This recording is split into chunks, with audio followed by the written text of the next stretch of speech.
حضور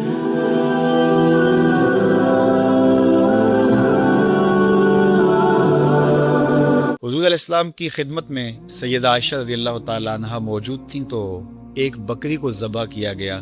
اس بکری کے مختلف حصے خیرات کر دیے گئے سوائے ایک دستی کے. دستی کا گوشت حضور پسند کرتے تھے. ام المومنین نے وہ گوشت رکھ لیا کہ یہ گھر پکا لیں گے، تو باقی سارا بانٹ دیا گیا. تو حضور علیہ السلام نے فرمایا کہ کوئی باقی بچا ہے؟ تو انہوں نے کہا حضور ایک دستی بچی ہے.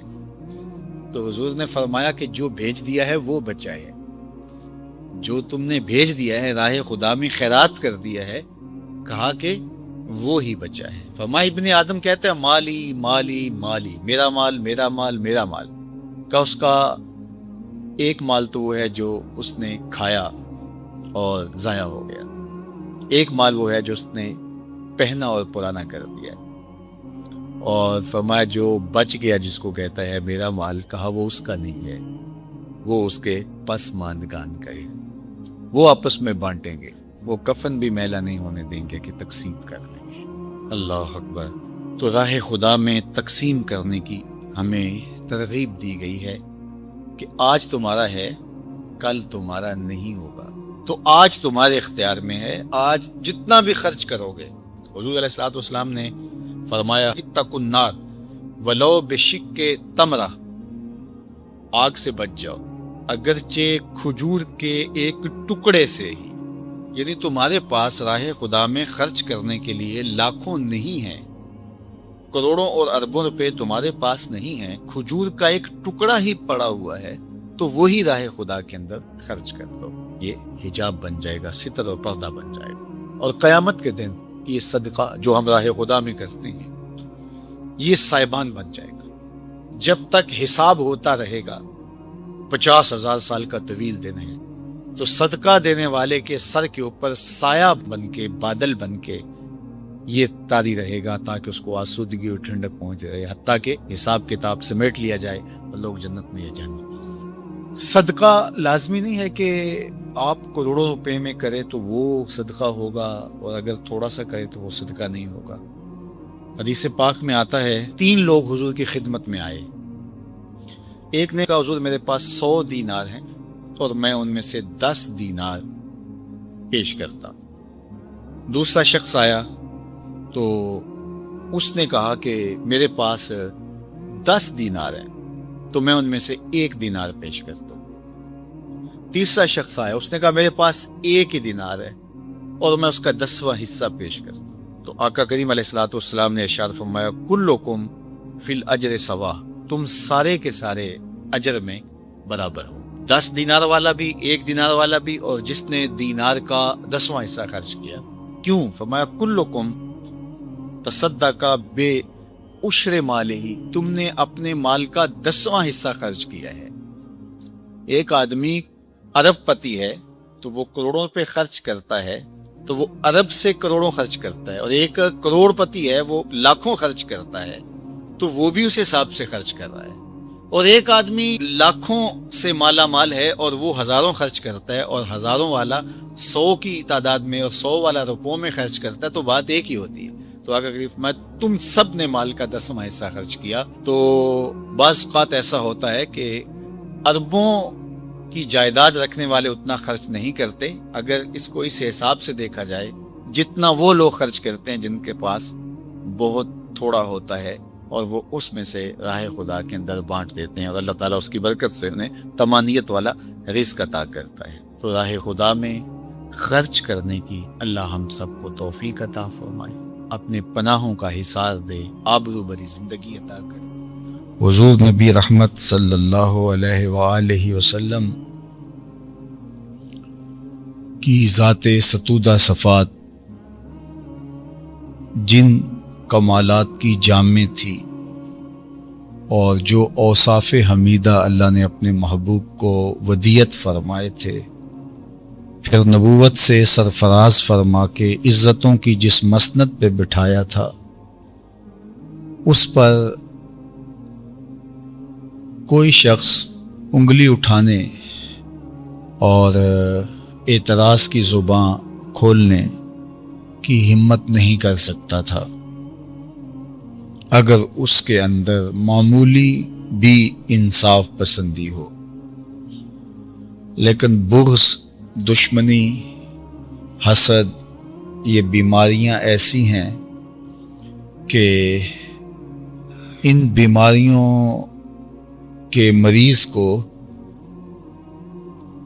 اچھائیاں اور خوبیاں بھی اچھی نہیں لگتی۔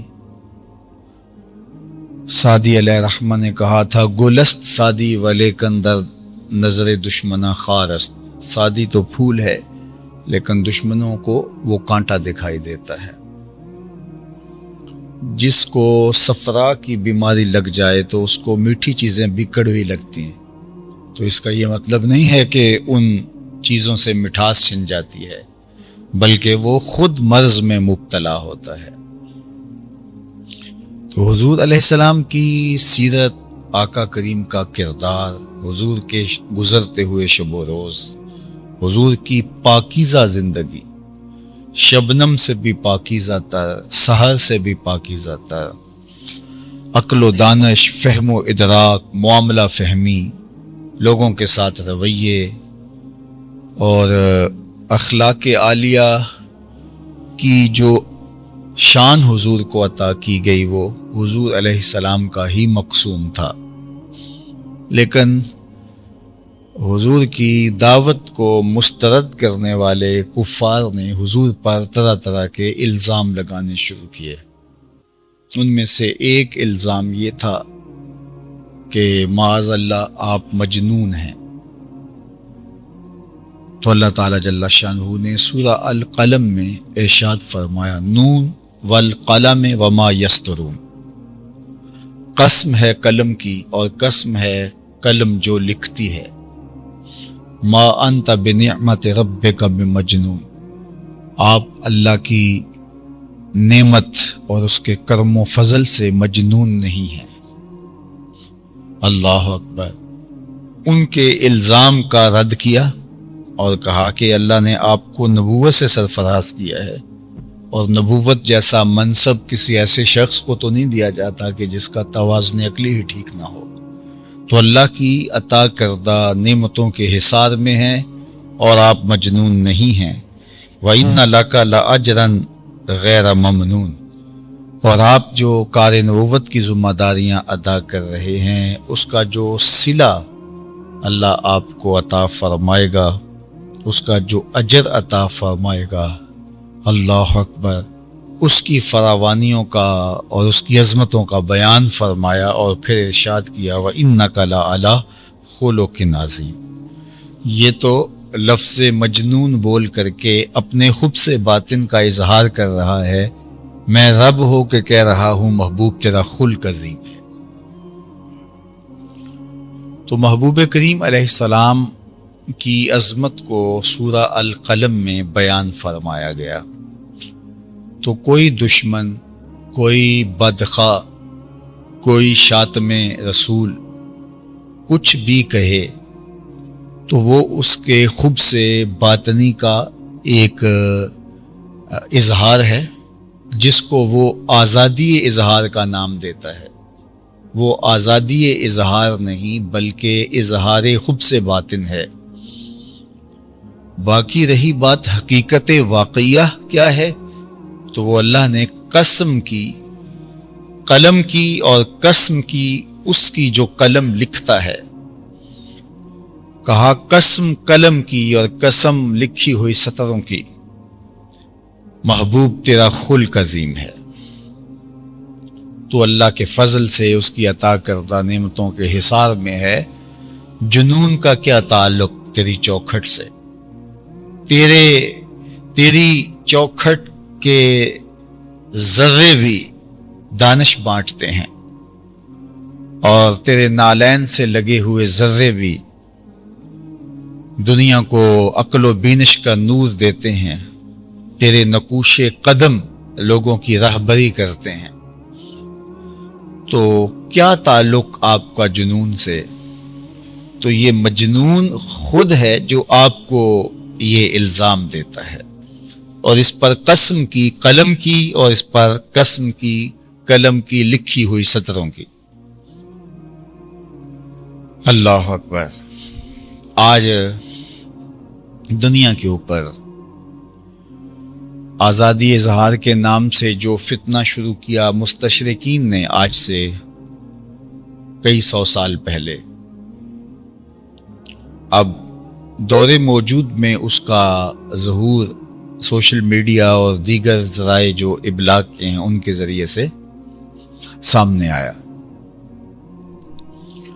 اور یہ بات اچھی طرح سے ذہن نشین رہنی چاہیے کہ حضور علیہ السلام کا کردار اتنا شفاف ہے کہ جو اس کردار پر انگلی اٹھاتے ہیں وہ خود بھی آپس میں متردد ہوتے ہیں کہ یہ تو خب سے باطن کا اظہار ہے، اور جب خب سے باطن کی بنیاد پر کوئی اعتراض اٹھایا جائے تو پھر اعتراض کرنے والوں کے اپنے بیانات میں تضاد ہوتا ہے. اس وقت مستشرقین نے جو اعتراض اٹھائے ہیں اس پر بات کرنے کی بجائے میں دور نبوی کا ایک واقعہ آپ کے سامنے رکھنا چاہتا ہوں کہ جب حج کا موسم ہوتا تو مختلف علاقوں سے لوگ مکہ المکرمہ کی طرف عازم سفر ہوتے، وہاں حضور علیہ السلام سے ملاقات ہوتی تو آقا کریم کی سیرت، حضور علیہ السلام کا کردار، حضور کا انداز معاشرت اور حضور کا سلیقہ گفتگو ایسا تھا کہ متاثر ہوئے بغیر کوئی نہیں رہ پاتا تھا. تو کفار کی کوشش ہوتی تھی کہ کوئی حضور علیہ السلام تک ملنے نہ پائے، کوئی ان تک پہنچے ہی نہ. تو راستے میں آنے والے قافلوں کو روکتے اور انہیں بدظن کرنے کی کوشش کرتے تاکہ وہ ملے ہی نہ، اور پھر جو ان کے دل میں جو اندر خباستیں ہوتی اس کا اظہار کرتے. لیکن ہوتا یہ کہ ایک شخص ملتا اور وہ حضور علیہ السلام کے بارے میں ایک بات کرتا کہ وہ تو مجنون ہیں معاذ اللہ. دوسرا اسی شخص کو دوبارہ کہیں ملتا تو وہ کہتا کہ وہ تو کاہن ہے. تیسرا ملتا تو وہ کہتا یہ تو جادوگر ہے.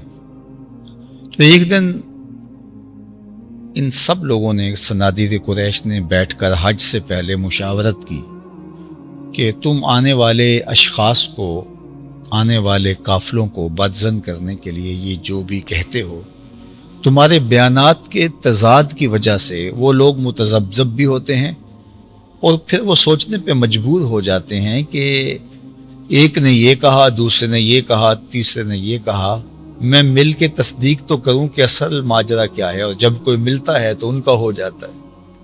تو یہ طے کرو کہ کہنا کیا ہے، جو بھی کہو سب ایک ہی جملہ کہو. انہوں نے کہا ٹھیک ہے ہم مجنون کہیں گے.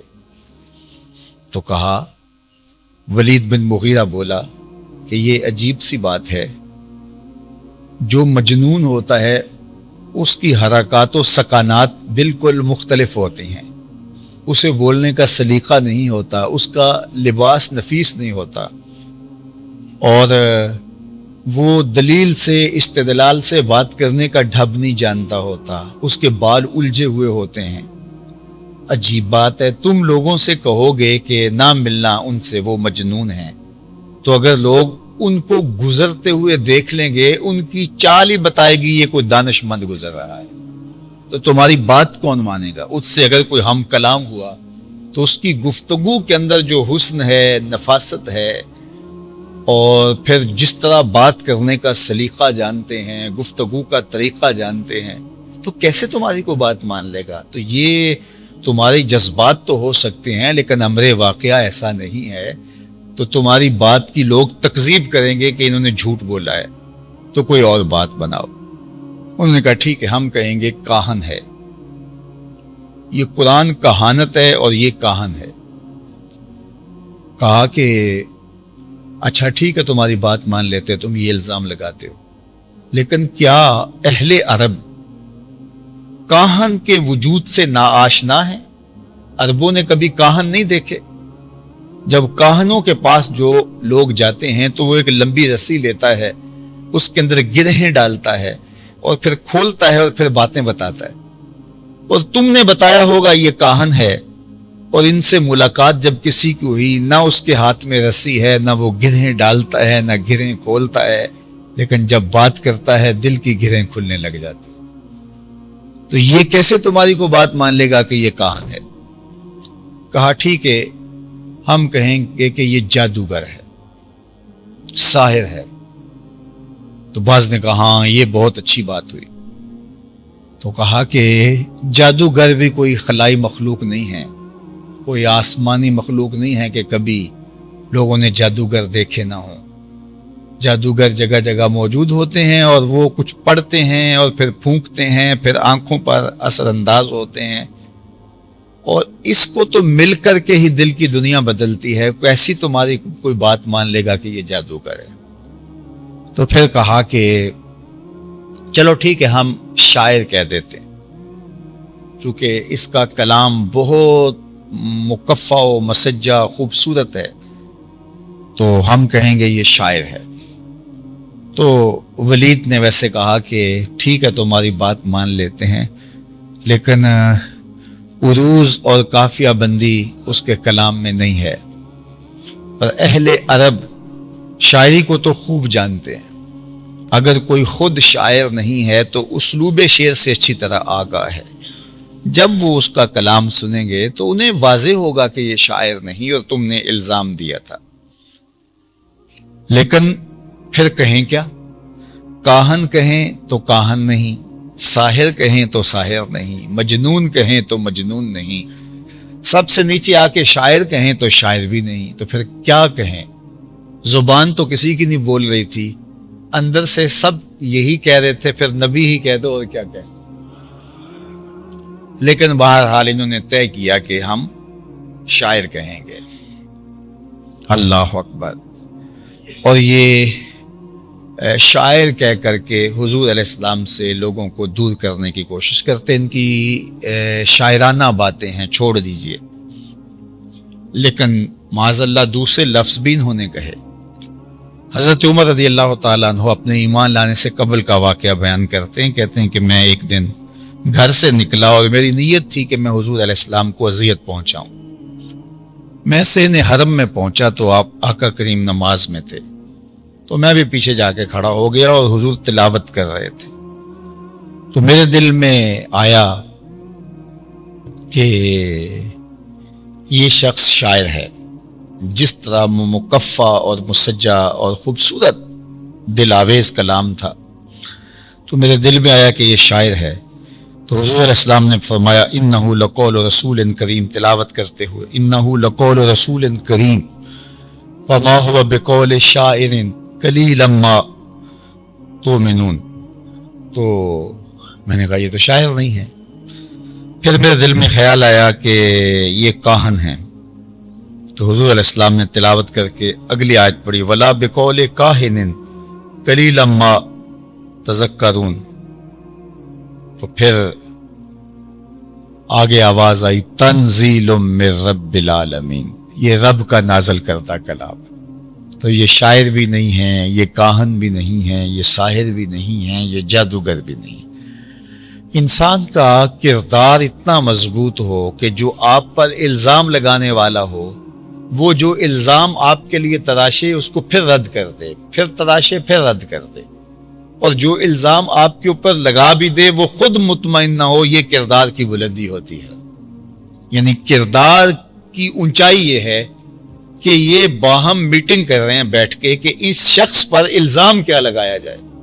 تو شاعر لگاتے ہیں تو پھر خود ہی کہتے ہیں کہ شاعر نہیں، کاہن کہتے ہیں تو خود ہی کہتے نہیں، کہانت تو اور چیز ہے اور ان کا انداز اور ہے. اور اگر یہ ساحر کہیں، جادوگر کہیں، تو کہیں کہ جادوگر بھی نہیں ہے. اور پھر معاذ اللہ اگر مجنون کا لفظ بولیں تو یہ تو بات جو ہے وہ خود ہی کہتے ہی کس طرح کوئی تمہاری بات مان لے گا، جبکہ وہ اتنے اچھے خلق کا مالک ہے اور ان کا طرز زندگی اتنا مرتب اور منظم اور اخلاق کریمانہ کہ خدا خدا ہو کہ ان کے خلق کی گواہی دے رہا ہے. خلق عظیم کہا، اللہ اکبر. اور ام المومنین سیدہ عائشہ رضی اللہ تعالیٰ عنہا سے جب حضور کی سیرت کے بارے میں پوچھا گیا تو انہوں نے بھی برجستہ جو جملہ کہا وہ تھا وَقَانَ خُلُقُهُ الْقُرْآنِ. اے مخاطب اگر تو پوچھنے آیا ہے تو سن لے، ان کی سیرت کیا ہے، تو ان کی سیرت دیکھنی ہے تو قرآن کھول کے بیٹھ جائے، قرآن کے بتائے ہوئے اسلوب کے مطابق ان کی زندگی ہے۔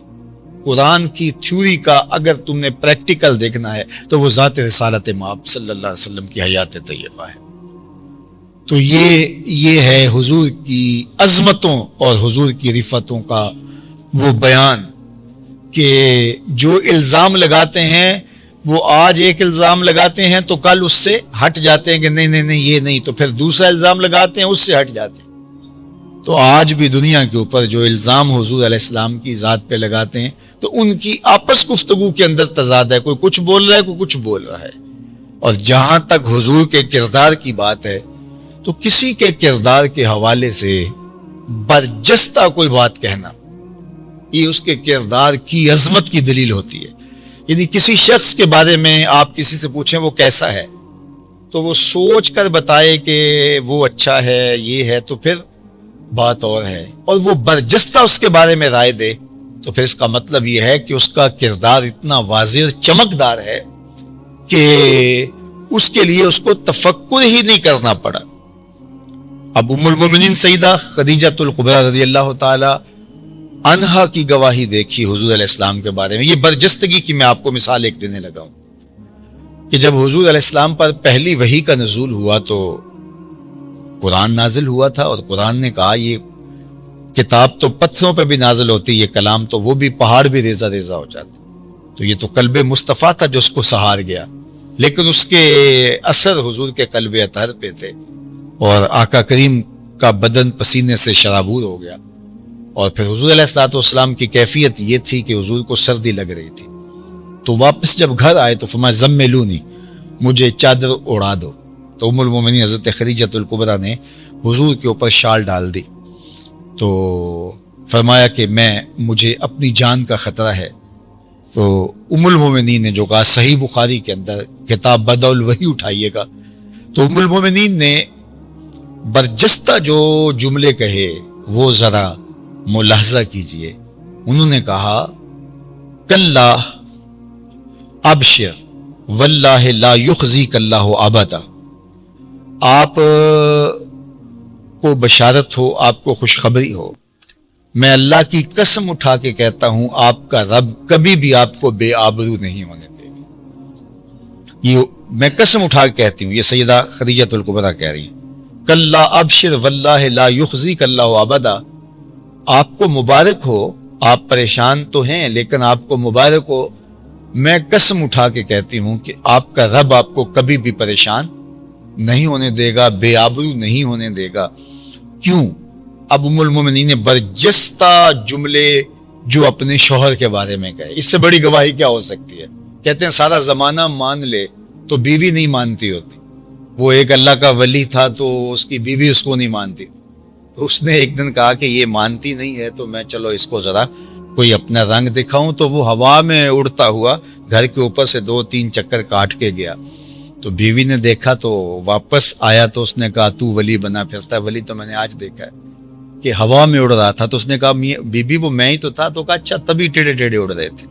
تو خواتین تو بیوی تو نہیں مانتی، چونکہ قربت کا ایسا رشتہ ہوتا ہے تو وہ انکار کر دیتی ہے، لیکن اگر بیوی بھی عظمت کی گواہی دے، اللہ اکبر، اور پھر وہ دے بھی برجستہ، سوچ کے نہ دینا پڑے، جو چیز سوچ کے دی جاتی ہے اس کے بارے میں ایک گمان پیدا ہو جاتا ہے کہ یہ اس نے سوچ کر کے یہ چیز جواب کے لیے گھڑی ہے، لیکن برجستہ جب انہوں نے کہا کہ حضور نے کہ انی خشیت علی نفسی، تو حضور علیہ السلام سے انہوں نے برجستہ کہا کلا ابشر واللہ لا یخزیک اللہ ابدا، آپ کو کبھی بھی آپ کا رب پریشان نہیں ہونے دے گا۔ کیوں؟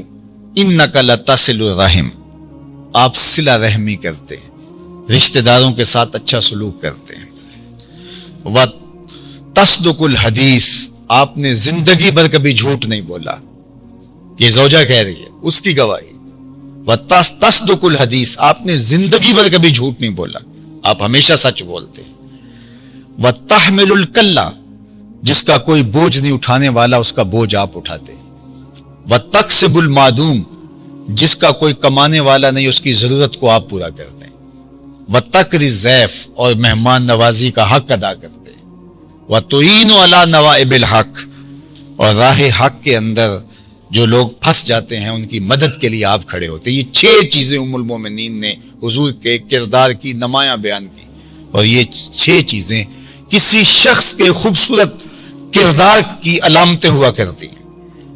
دولت کی کثرت قلت یہ کوئی کسی شخص کی شخصیت کا حصہ نہیں ہے۔